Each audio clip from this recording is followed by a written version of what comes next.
సంబంధించిన ఆర్టిస్టులు కూడా తీసుకొస్తున్నారు, వాళ్ళు కూడా ఎంకరేజ్ చేస్తున్నారు. కానీ వాళ్ళు మాత్రం వేరే వేదికల పైన మంత్రులే తిట్టేంత స్థాయికి వాళ్ళు ఎంత అండి, వాళ్ళ ప్రాణం ఎంత.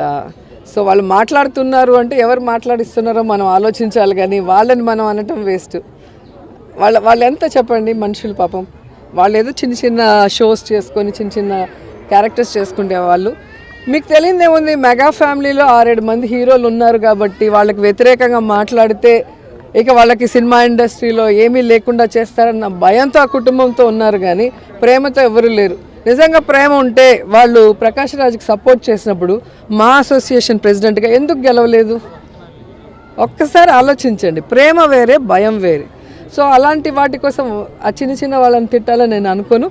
కానీ ఎవరైతే మాట్లాడారో వాళ్ళు కూడా ఆలోచించుకోవాలి. మాట్లాడిన వాళ్ళు కూడా మంత్రులకి శాఖలే తెలియదు అంటారు. శాఖలు తెలియకుండానే మంత్రులు అయిపోతారండి. డిపాజిట్లు రావని చెప్పిన కొంచెం అటు ఇటుగా పోతా ఉన్నట్టుంది. ఊదు పొగలు ఒకటి వేసుకొని నా అంత సాధ్వి లేదు. నేను ఒక తాళపాక అన్నమయ్య వెంకటేశ్వరం దగ్గర పోతుంది.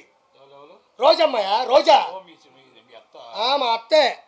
అది కాదు ఇప్పుడు ఆమె ఒక హిందూ అండి. నేను ఎవరు తక్కువ అంచనేసి చెప్పట్లే. నేను మా ఆవిడ నా పరిచయం అయిన తర్వాత నాకు మా ఆవిడ పరిచయం తర్వాత ఫస్ట్ నేను తీసుకెళ్ళింది నెల్లూరు దర్గాకి, కస్మూర్ దర్గాకి. అంటే నాకు హిందూ ఆయన ఎందుకు ఇష్టం. నేను 2 సినిమాలకి కో డైరెక్టర్గా క్రిస్టియన్ మూవీ చేశాను, సేవియర్ అని. ఇప్పుడు కూడా ఆర్పి నాయుడు అని ఉంటుంది చూడండి. అంటే నేనేదో కమ్మని చెప్పడం కదా, దాంట్లో ఆ పేరు ఉంటుందని చెప్తున్నా. ఆ మనిషి పైకి 30 బండ్లు 40 బండ్లు, ఈమె గన్మ్యాన్లు, ఈమె హోదా, ఈమె టింగు. నన్ను చూడు, నా అందం చూడు. ఏమైందమ్మా ఈరోజు? ఏం చూడాలి నీకు? ఎగిరిగిరి పడ్డావు, 1000 కోట్లు దంచావు నువ్వు. ఈరోజు నగిరీలు అట్ర ఫ్లాప్ అయ్యావు నువ్వు. ఏం కర్మ నీకు? వెంకటేశ్వరం దగ్గర జరిగే అవినీతిని ఒక్కరోజు ప్రశ్నించకపోయాను. జగనన్న అందరూ నిన్ను మెచ్చుకుంటున్నారన్న అన్న గొడ్డలే. ఏం కాదు, 10 మేము ముష్టి వేసాం అనుకోండి, గాడిద కొడకలారా మీకు 10 ముష్టి వేసాం. ఆ 10తో బతకండి. ఈరోజు అపోజిషన్ లేదు. ఒకటి మాత్రం చెప్తున్నా, అదే అంతే. నేను ఒకటే ఒక మాట మాట్లాడుతూ ఉండా. ఫైనల్గా చంద్రబాబు నాయుడు గారి హయాంలో పవన్ కళ్యాణ్ గారి పూర్తి మద్దతుతో ఈరోజు ఈ గాడిద కొడుకు జగన్కి ఒకే ఒక మాట చెప్తా ఉండా.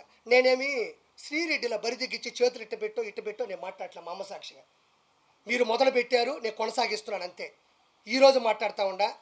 పవన్ కళ్యాణ్ గారు వైనాట్ 175 అన్నాడు. ఒరే గాడిద కొడక, ఇక్కడ వైనాట్ 21 అయిపోయింది. వైనాట్ 21 నీకు వచ్చిన 10 కన్నా 11 ఎక్కువ వచ్చిన ఆయనకి. నిలబెట్టిన 21ని మీరు తిడుతున్నా, కోట్ల రూపాయలు పోగొట్టుకున్నా, సినిమా లేకపోయినా, ఫినిష్ చేయలేకపోయినా నిలబడ్డ చరిత్ర అది.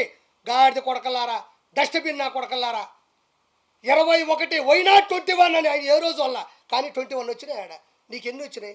10. నా తెలిసి ఇంకా కొంచెం ముందుకు పోతా ఉంటే ఇంకో 3 పోయేటట్టుండే గాడిద కొడుకు. మొత్తానికి గుర్తుపెట్టుకో, నేను ఇట్లా తిడుతున్నాను అంటే ఎన్ని అగాత్యాలు వచ్చినాయో. అక్కడ తిడుతుంటే తిరగబడ్డ తమ్ముడిని చంపేసి నుంచి ఆవేశం వచ్చింది. ఇసుక దందాలు చేసి గుంటలు పోయి మొత్తం చెరువులన్నీ లోడేస్తే నాకు ఆవేశం వచ్చింది. వెంకటేశ్వరని నాశనం చేస్తే నాకు ఈ ఆవేశం వచ్చింది. గంజాయిని నడి రోడ్ల మీద పట్టపగలు అమ్ముతుంటే నాకు ఈ ఆవేశం వచ్చింది. జగన్మోహన్ రెడ్డి ఉచ్చలాంటి ముందు తీసుకొచ్చి మిగతా వాళ్ళందరికీ అమ్ముతుంటే ఆంధ్రాలో నాకు ఈ ఆవేశం వచ్చింది. నా ఆవేశంలో నేను 100 అంట. ఓకే, నెక్స్ట్ నుంచి నట్టని చెప్పినట్టు సినీ ఇండస్ట్రీలో కూడా ఈ డకాయిట్ నా కొడుకు ఎవడైతే ఉన్నాడు, ఎవడీడు పోసని పోరంబోక నా కొడుకు ఇట్ట అంటాడు, గాడిద కొడుకాడు. వాడు పోయాడు. వాడికి ఎఫ్డీసీ చైర్మన్ అంటే ఫిల్మ్ డెవలప్మెంట్ కార్పొరేషన్, ఎవరికీ తెలియదు. వాడు ఏ రోజు ఫిల్మ్ డెవలప్మెంట్ కార్పొరేషన్ అంటే నట్టినకున్నంత నాలెడ్జి, నట్టి కుమార్ అన్నకున్నంత ప్రేరణ, నట్టి కుమార్ అన్నకున్నంత ఆవేదన ఏ రోజు ఆ గాడిద కొడుకులో నేను చూడలే.